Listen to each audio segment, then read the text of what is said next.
was born on February the 19th, 1928, so I just celebrated my 80th birthday. I have a wife and 3 children, and I'll get into those in a moment. Both of my parents were foreign born. My father and mother's match was made over in Europe the way they used to match them over there. My father had a brother in North Platte, Nebraska. And by the way, I was born in Omaha at the Omaha Hospital, and I was delivered by a Dr. Pollard, P-O-L-L-A-R-D. And I think most Jewish babies were delivered by him. And I was born in February. At that time, my folks moved from South Omaha. They lived on 24th and F. There was a duplex that is still standing. They lived there, and then they moved from there to 38th and Dodge, and I spent the rest of my growing up on 38th and Dodge. Anyway, my 3 children all are still in Omaha. Only one of them is married. The 2 boys are not. One of the boys, whose name is Mike, practices law with me downtown and has made a fine lawyer and a good son. The other son has worked for Baker's Supermarket for 35 years. And my daughter is a bailiff for a district court judge whose name is Gary B. Randall. Now, my folks didn't discuss very much of where they came from. I know that they were both born in Russia. Neither one of them had ever gone to school. They didn't even walk through a school, no education at all. My father came here. He worked for his brother Louis, who lived in North Platte. He worked for a year on the farm, and then his brother Louis gave him the money to bring my mother here. She was an only child, and she was 17 when she came here, could not speak a word of English, nor could my father. And she got off the boat. They got married, and 9 months and 10 minutes later, she had a baby. My eldest sister, whose name is Ida, she was a piano player, a pianist, a concert pianist. By the way, before I go much further, there were 5 children. My eldest sister, Ida. My next sister was Dorothy, who was married to Max Rikus, who recently passed away. My other brother, whose name was Avram, or Al, he's also gone, and my brother Chet, he's also gone, so I'm the only survivor of the 5 children at this time. I went to Central High School, went to Henry W. Yates Grade School on 33rd and Davenport. Now that's a school for troubled children. It's not in the regular OPS system. Then I went to Central High School, where almost all the Jewish children went. Then I went in the Navy, stayed in the Navy a year and a half, went to sea on an escort aircraft carrier. Stayed at sea. I had over a year of sea duty. We'd come into Pearl Harbor, we'd go to Guam, Saipan, Okinawa, Pearl Harbor, and then we'd come back into the San Francisco, and then go back out again. And after I got out of the Navy, I enrolled in the University of Omaha on 60th and Dodge. It had one building. It was the administration building. And if anybody goes by that campus today, they'll see how much it's grown. There were 2,000 students in the whole school, and there was one building. That was the administration building. They had the classrooms there. The professors' offices were there. The library was there. And the only outbuilding they had was a shack called the Shack, which was a Quonset hut that they served food. I met a lot of people at Central High School. We used to go to Central, and after school, we'd go across the street to the Jewish Community Center, and we stayed there until probably we got out of school at 3:15, probably stayed there until 4:30, kibbutzing and talking to the girls and bragging about our basketball endeavors and so forth. And then, interestingly enough, there was an article in the Jewish press about Jewish athletes in Central High's team or on varsity basketball teams. And when I played for Central, we had 4 or 5 Jewish boys on the squad. It was myself and Dick Minkin and Joe Frank and Danny Epstein. And 3 of those were starters on Central High's basketball team, and they were for 2 years. And then after the 2 years after I graduated, I went into the Navy, and then, as I said, after I got out, I went to UNO, now it was University of Omaha then. I got a bachelor's degree in education. I was going to teach and coach. I got a master's degree in school administration, and then I went out to South Omaha where my dad's bar was, and I will talk to you about the bar. And I stayed there for 5 years, and then I started law school. So I didn't start law school until I was 29. I started in 1957, and I graduated law school in 1960. During the 5 years from 1952 to 1957, I attended bar in South Omaha at this bar. I'll talk a little bit about the bar, if that's all right. It was on the corner of 25th and N, and there were 18 bars and 5 brothels from 24th and N to 26th and O. That's a 3-block area, and all of them were doing business like you couldn't believe, because all the packing houses were working. They had Swifts, Armors, Cudahy's, Wilson's, and then they had maybe a half a dozen small packers. And these guys that worked in the packing house would get drunk on Friday night. They'd want to fight on Friday night and come in Saturday morning and apologize.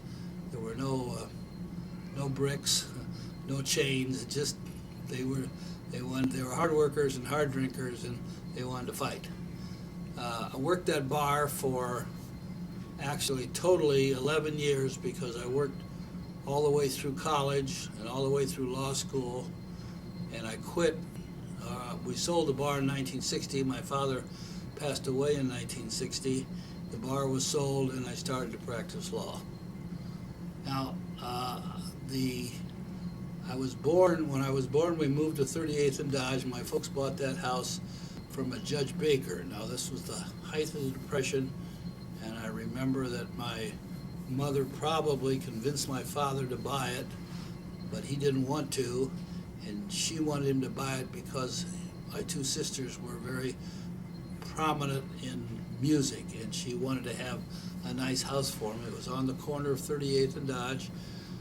I thought everybody slept with their brother, because I slept with my brother, my oldest brother, and I can remember that the mattress kind of sunk in the middle, and when he got out of it, I could roll over in the middle, and I'd lay there in the middle of the mattress.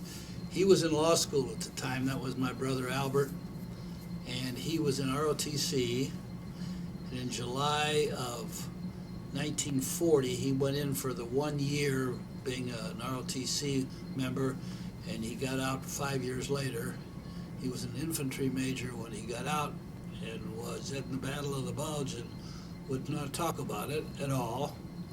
My other brother went into the Air Force, and he was a co-pilot on a B-17, but he never got overseas.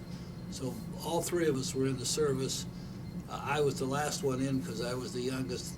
My 2 brothers were getting out by the time I was going in. I did not see any action because the war was over by the time I went to sea. They put us on they called it the magic carpet. We were bringing troops and supplies back from the islands that had been captured, and they would sleep on the flight deck, and we'd bring them into San Francisco or Pearl Harbor, and then they just disembark from there. I'd like to speak a little while about my parents. As I indicated early on, my father came here and worked for a year for his brother, my uncle, and then sent for my mother. Now, my mother was 17. She was an only child, did not speak English, nor did my father, and he sent for her. She came to Omaha. They got married. My sister was born 9 months later, and my dad went into the grocery business, and I've got some pictures of his store and his name on the store and so forth. I don't know how they learned to speak English. They may have gone to night classes, but all they really had was a work ethic, and they had a great work ethic. She worked in the store with him, and as the kids were born, she took care of the kids and worked also. And I remember he told me he worked for the railroad for 15 cents a day, hauling brick so they could build things down at the Union Pacific Railroad.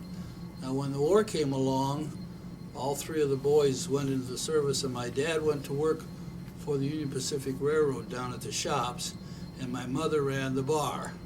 So my father would go to work at 3 in the afternoon. He'd work till 11 at night.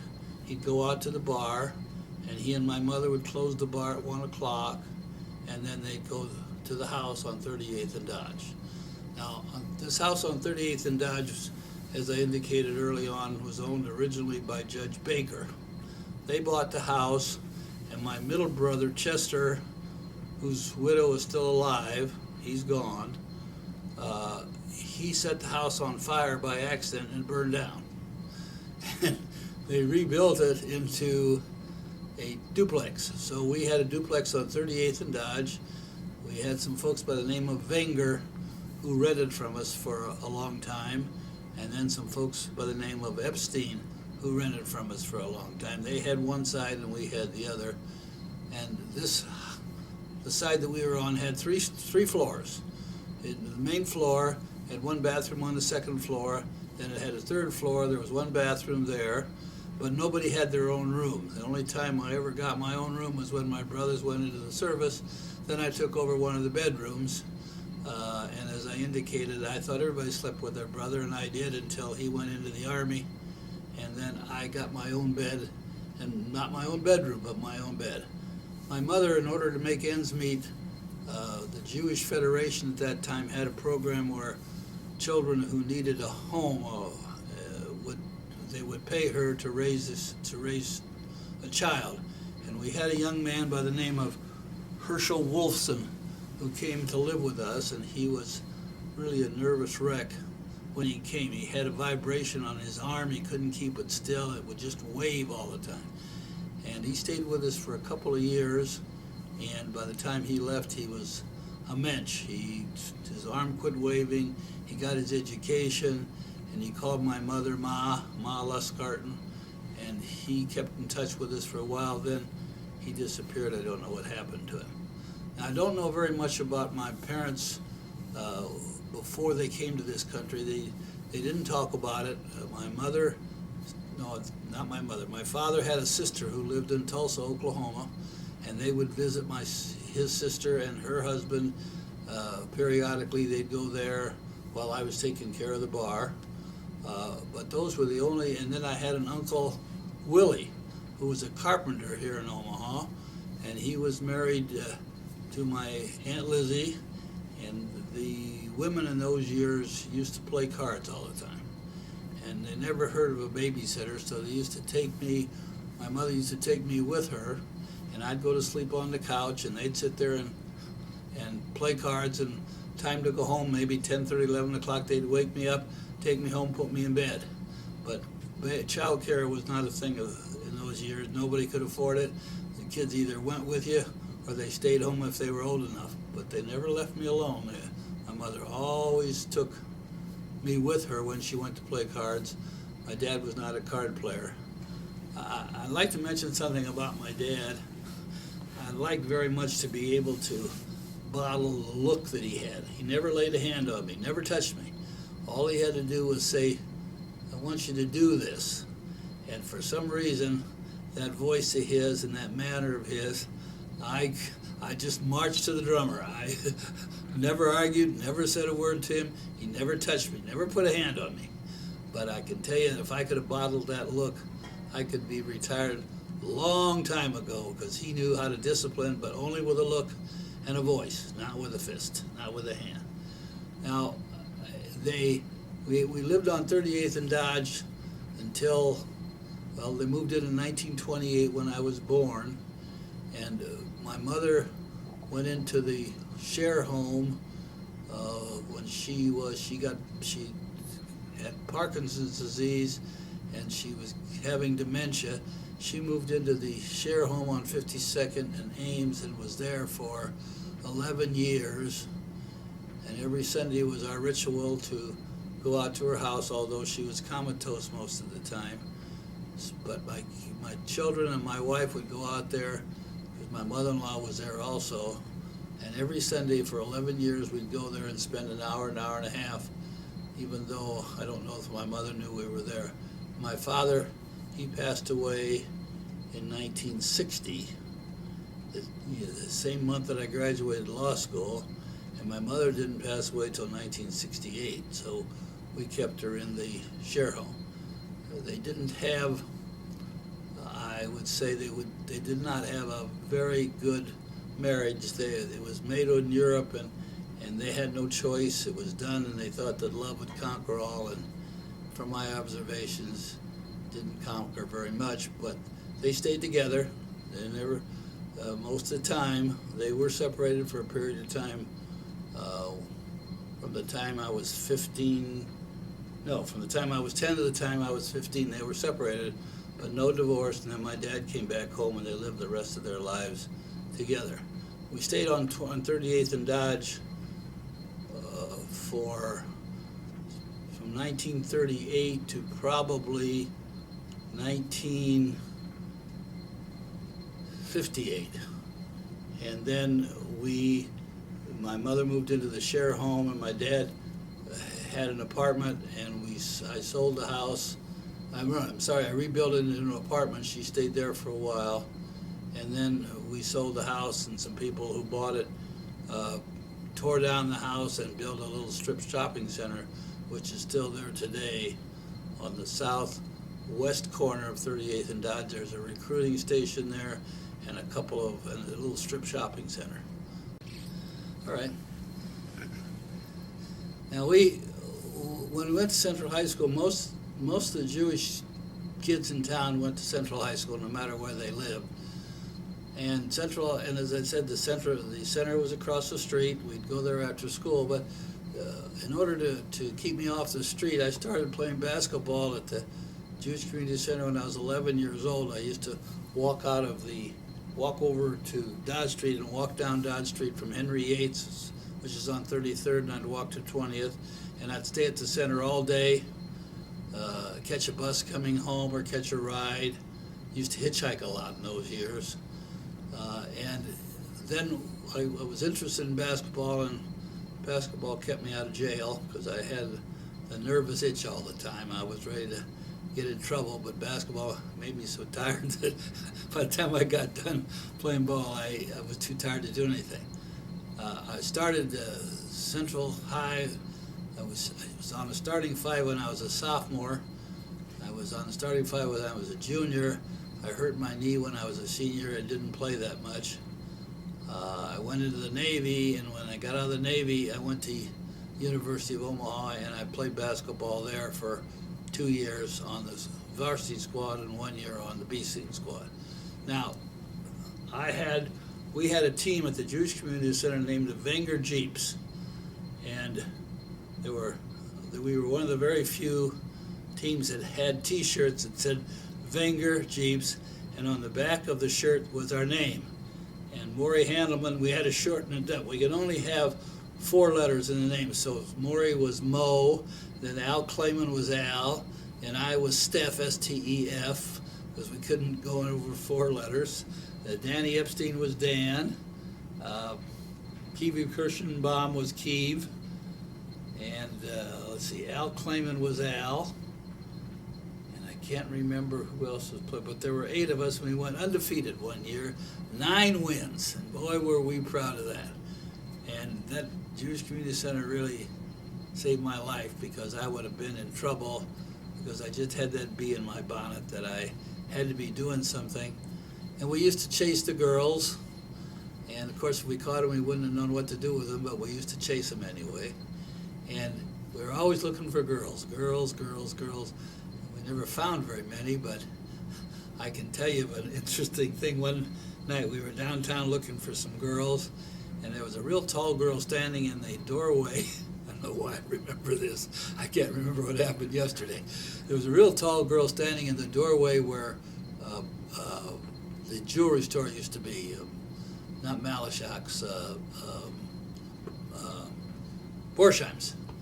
And she was waiting for a bus, and she was real tall, and we had an argument about how tall she was. So I had a great idea. I got out of the car, and I said, I'm 6 feet tall, so I'll go stand next to her, and then we can tell how tall she is. And so I got out of the car, walked over, stood next to her, didn't say anything to her. Pretty soon she turns to me and she says, "I'm 5'10", if that's what you were wondering about." And that broke everybody up when I went back in the car and told them that. Now, Danny Epstein and I and Harvey Lipsman and Jerry Cohen were almost inseparable. Harvey Lipsman lived on 26th and Q, and Jerry Cohen lived way out north. So I would go from North Omaha to South Omaha and pick them up and take them, because I was the only one that had a car. And the only reason I had a car was because my second brother, I bought it from him, but I never paid him for it. It was a Model A Ford, 1931. It was a Victoria. It had a very small back seat, but there was a lot of action going on in that back seat.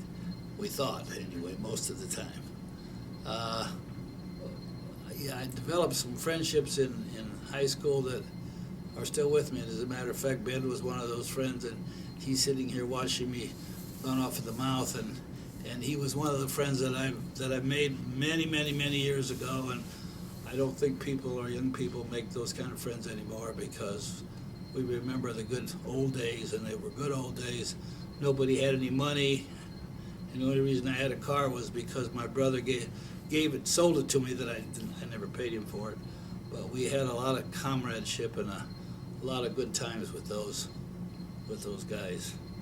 And as Ben knows, we're slowly but surely losing all of them, because every time I pick up the obituary column, there's somebody else that I know that is gone, because we're getting to the age where we go quickly, we hope sometimes.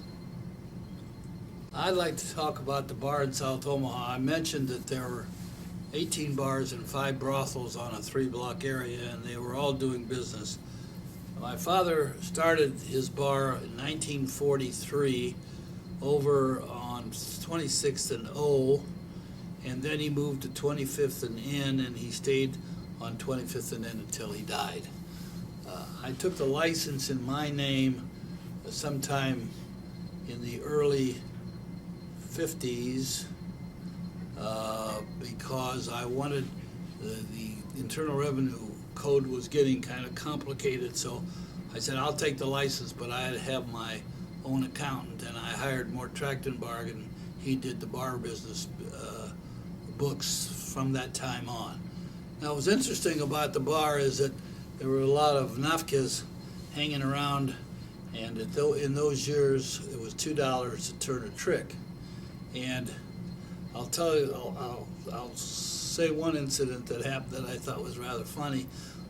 Whenever the ladies, by the way, they couldn't leave the bar. If they left the bar with some guy, they couldn't come back, because the state liquor commission would take away our license if we let that happen. So if they met a guy, they'd have to stay there, and then they could walk out with him, but they couldn't come back in the bar. And then it was about $2 to turn a trick in those years, and these ladies of the night were not pretty, not young, and most of them had cirrhosis of the liver, and of course they smoked like chimneys. Nowadays it's a totally different world. But anytime I could crack these girls up, I would do it, or they could crack me up, they'd do it. So one time I was tending the bar, and I got a wink from one of the girls, and so I knew something funny was going to happen. So I tend the bar right in front of this couple, and the guy turns to her and he says, "How much you charge to go to bed with me?" And she looked at me and she winked, and she said, $25. He says, "Jesus," he says, "I just want to use it. I don't want to buy it." and that did crack me up, I got to tell you. And another time a gal came in. She's a young girl, had a bad scar on her face, must have been in an accident, but she's probably 25 or 26, and she said to the guy next to her, she says, "I've got tattoos over my breasts. One says sweet and one says sour." And he said, "Oh, no, you don't." She says, "I'll bet you $1 I do." Now, you have to understand that I was tending bar for $64 a week take-home pay. And so, money was not like it is today. You could get a glass of beer for $0.10. You could get a shot in a beer for 35 cents. Nothing like today's prices. And So she says, okay, I'll show you, but I'll bet you $1 I do. And I stayed there all day. She made about 20 or 25 bucks showing off her breasts, and I was watching her all day, so I had a good day also. And then the last one I'm going to tell you is my dad's sense of humor. This gal was given the sales pitch to some guy, and my dad happened to be walking by. We had a waitress there. Her name was Marge Conley, and her brother, believe it or not, was a state senator. And she was a terrible drinker. Drank an awful lot, could hold a barrel of whiskey. And one day I was tending bar, and she was trying to give this guy a little sales pitch. And she says to him, and she says, then you're going to come and I'm going to come. And my dad was walking by just about that time, and he turns to her and he says, Margie, you haven't come since your mother called you. Now, there's one thing about ladies of the night. If they owe you money, they pay you. And if they pay you by laying on their back to get the money, but they pay you. And I'll tell you what used to really crack them up, and these are true stories. This one fella had a little dog, a little male dog, and every once in a while, dogs weren't allowed in the bars, but once in a while, he'd bring the dog in, and he'd say to the dog, how do the girls in South Omaha make their living? And somehow he had a hand signal, and the dog would roll over on its back and throw its legs out like this, throw its legs out like this. That just used to crack me up. Every time that dog came in, I'd leave laughing. And I don't know how he did it, but I think it was a hand signal. Now, there was a tough neighborhood out there. We kept a billy club behind the bar. We kept a gun behind the bar. But interestingly enough, we never had a lot of trouble because these people were hard drinkers, but they were also hard workers, most of them packing house. We could not serve any blacks in those years. If we served a black, the whites would get up and walk out and never come back. So we had to say to the blacks as they came in, you had too much to drink. And I could remember the first time I did that, the guy said, I haven't had anything to drink at all. I said, well, in my opinion, as a bartender, you're drunk and I can't serve you, because as soon as we served one in those days, you'd lose all your white trade, and most of it was white trade. The black stayed over on Q Street where there were some black bars, or not black bars, black owners, and they could get a drink over there, but not on N Street, and that's only, N to Q, that's only a few blocks away, but that's how bad it was. And this is in the late 40s, early 50s. So the world has come a long way since then, but we could not serve the black, and we wouldn't serve the black. Then I'm going to tell a little story about a guy by the name of Joe Palooka. That was his nickname. His name was Joe Vavro.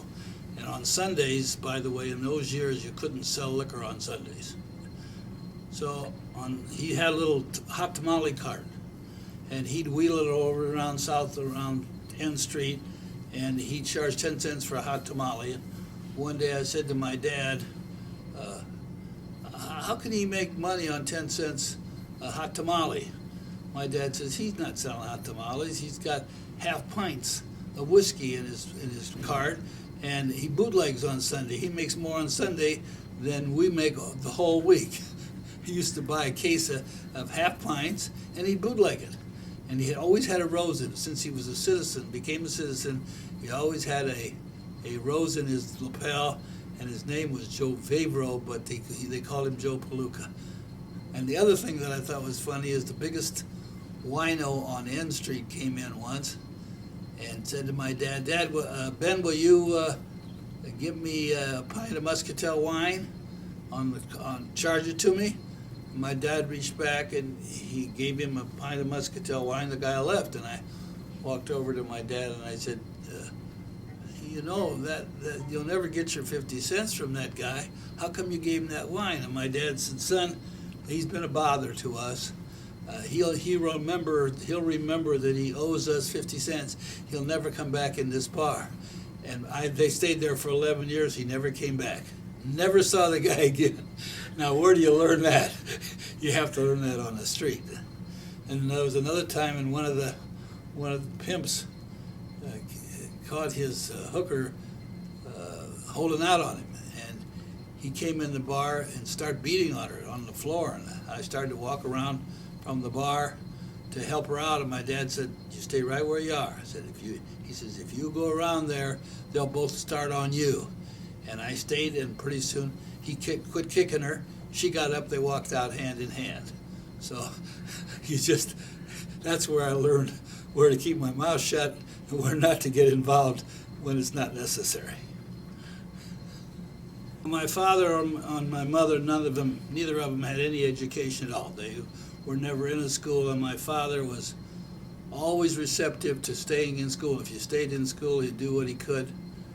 And when I got my bachelor's degree, I said I'd like to go for another year and get my master's. I'll still work, and he said okay. I worked days and I attended bar. Attended bar days, and I went to night school 4 nights a week to get my graduate degree. Had one daytime class, and I just left the bar for that hour and came back and continued to work. And pretty soon it started to get to me, and my eldest brother, who was a lawyer, mentioned to me one day, he says, "Why don't you think about going to law school?" Well, I didn't think I was smart enough to go to law school, but I had to get out of the bar. I didn't feel a calling for the law because I didn't know anything about it. I thought you had to be extremely smart to get a law degree, and really you don't. All you have to do is be able to do the work, pay attention and do the work, and you can get a law degree. So my dad said he'd help me, and he did. At that time, by the way, tuition was, the first semester I went to law school was $250. It's now around $12,000. And he helped me out, and I worked. And around exam time I couldn't work, but other than that I worked, and I worked in the summers when there was no school. And I didn't really want to be a lawyer. I just had to get out of the bar business because it was driving me crazy with the drunks and the women and the fights and the smoke and everything else. So I really had no desire to be a lawyer. I just needed to get out of the bar business. It's like a negative vote for a politician. You didn't vote for him, you voted for somebody else because it was a negative vote, and I had to get out of there. And when I got, interestingly enough, my father didn't live to see me graduate because he died in first part of June of 1960, and I graduated from law school, I think, 2 days later.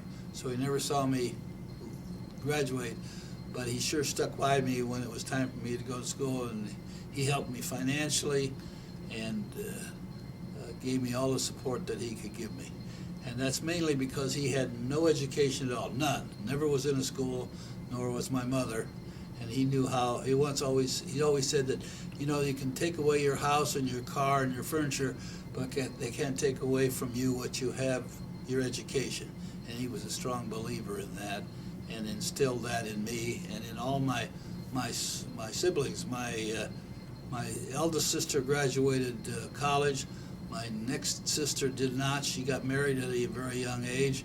My eldest brother went to law school, and my brother next to me didn't go to school. He could have, but he didn't want to. He went down to Tulsa, Oklahoma, and worked for my brother-in-law, Max Rikus, for a couple of years, and then he bought a filling station, and he was the filling station operator for the rest of the time. How'd you like law school once you made the plunge? I was scared to death. Law school just frightened me. I was so frightened that before I started, I drove down there to find out where I could park because I was afraid that I wouldn't be able to park and get to class on time. It's a great experience, but it's a great mind training experience, but it's totally different now. We had 60 in our class to start, and all you needed at that time was 90 hours. You didn't need a degree, and the money. And if you didn't have the money, Creighton would loan you the money, and you could pay it back to them when you got your degree and started to make some money. So I had no calling for it, but of course I had 2 degrees, so they let me in all right, and I did well. I have to say that. don't say this to too many people, but I graduated second in my class, which was good. There were 60 of us that started and 30 of us finished. Now, in those years, they did not have a pre-law examination or anything like that. You got in, and if you weren't suitable, they flunked you out. And half my class flunked out, and the other half, with 30 of us, we finished. But it was a very frightening experience. These young people nowadays handle it much differently. My son, who graduated Creighton, he handled it much differently. He'd skip class, and he'd do this, and he'd do that. But I didn't do that. I didn't miss any classes. I thought that was very important, that I was there to listen to what they said to me. What did you do when you first graduated, Steve? When I first graduated, I couldn't find a job. I had a wife and 2 children, and another one coming up, and I couldn't find a job. Nobody'd hire me. So I took the examination at the city attorney's office for a law clerk. It was going to pay $370 a month. Now, you got to understand, I had 2 kids and another one coming at this time. And I took an exam, and I got the best grade, so Johnny Rosenblatt was the mayor at that time. They hired me. And within 2 weeks after they hired me, they needed a city prosecutor to try drunk drivers. So they deputized me, the county attorney's office deputized me, and I was a prosecutor for 16 months, trying to put people in jail, trying to prosecute shoplifters and hookers and everything that came down the pike. And I never lost a client. I lost a lot of cases, but I never lost a client because I worked for the state. And I'm going to, this will be nameless, but I had a lady who got picked up for shoplifting, and she was Jewish. And I said, the defense attorney said to me, well, she wouldn't shoplift any bacon. And that's what they're charging with. She's Jewish. She wouldn't shoplift bacon. I said, I'm sorry. I've got a prosecutor just the same. And the judge's name was Simon A. Simon. And I don't know if there's anybody alive that still remembers him, but the story was the reason he had the same first and last name was because he was so dumb that he couldn't remember his own name. But that was the joke. And it was the trials were down in the city at the police station. And the judge did convict her, but she'll remain nameless because she's still alive, and I don't want to get sued for defamation of character. So I stayed there in the city attorney's office for 16 months, and then I went to work with my brother Albert, and I stayed with him 2 years. And he had a drinking problem, a very serious drinking problem that he picked up while he was in the military. And I split off from him in September got out of school in September of 1963. I split off from him and opened my own office. And I was in my own office by myself for several years, and then we had a law clerk, but his name was Don Roberts, and he came to work with me, and then my son came to work with me, and then Pat Campagna, my third partner, came to live with me, and we're all partners, and they're a great bunch of guys, and work hard, and are honorable, and we all make a very fine living.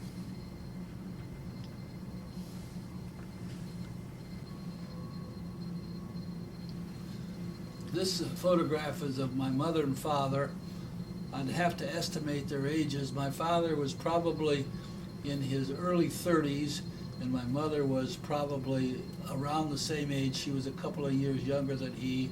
And this is, you can see who the matriarch and the patriarch of the family were.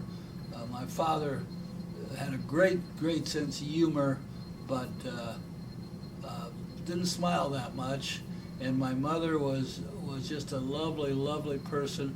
We used to tease her all the time with her English, and my one brother used to always untie her apron. She was a marvelous cook, absolutely marvelous, and she'd stay in that kitchen all day, and she always had food on the table, even though times were really tough. There was a time when my father couldn't pay the electric bill, and They tell me I was going around the neighborhood saying, we're lighting candles in our house because we're having such a good time and we're having a party. But the truth of the matter was, and I didn't know it, is that times were so tough they kept shutting off our electric and wouldn't deliver oil for our heat. And I think I've been cold my whole life because of that.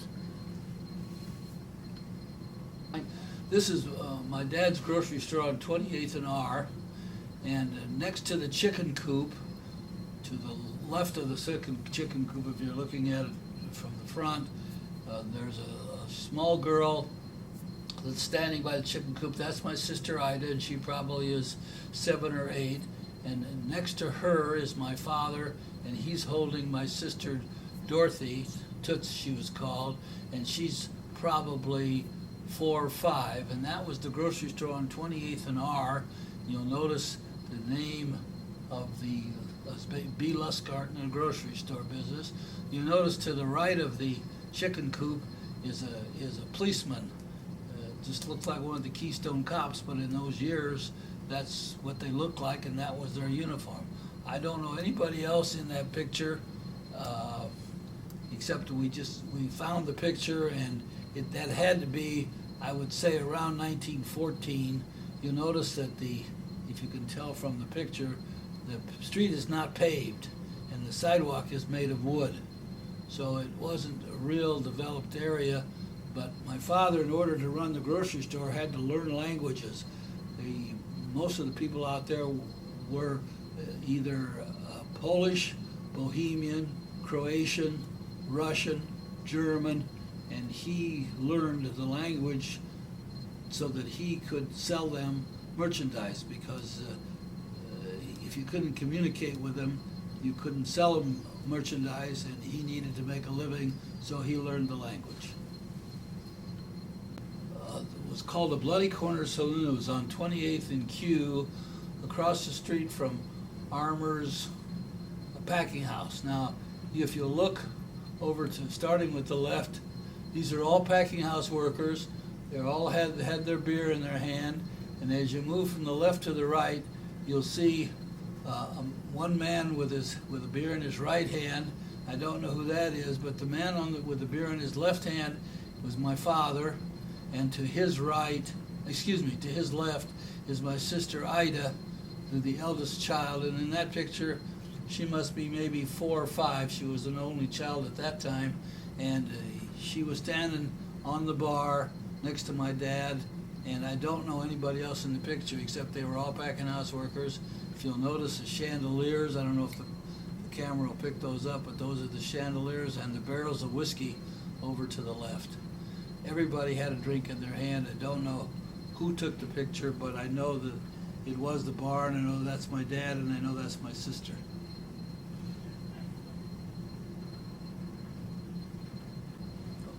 This is a picture of the grocery store that we showed before.